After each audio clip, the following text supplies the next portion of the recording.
Als een koningin wordt vrouw Draaisma de koffiezeel in Zorgcentrum de Hofwijk inrieden. Daar wacht ze orenbewenners en een heel soort media haar op. Vrouw Draaisma is nog redelijk zoen. De 109-jarige smookt wel, maar dat had geen invloed op haar zoens.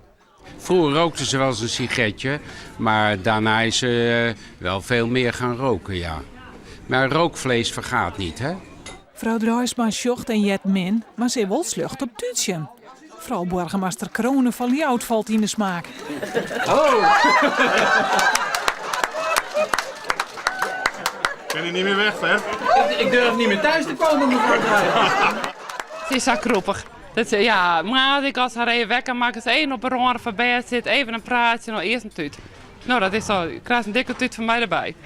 De bijeenkomst wordt de oude dame al gauw wat te volle. Het neemt een soort energie. Wat moeten al die mensen hier? Ze gaan maar niet weg, hè? Ja. Die sturen we straks weg. Oh ja? Allemaal?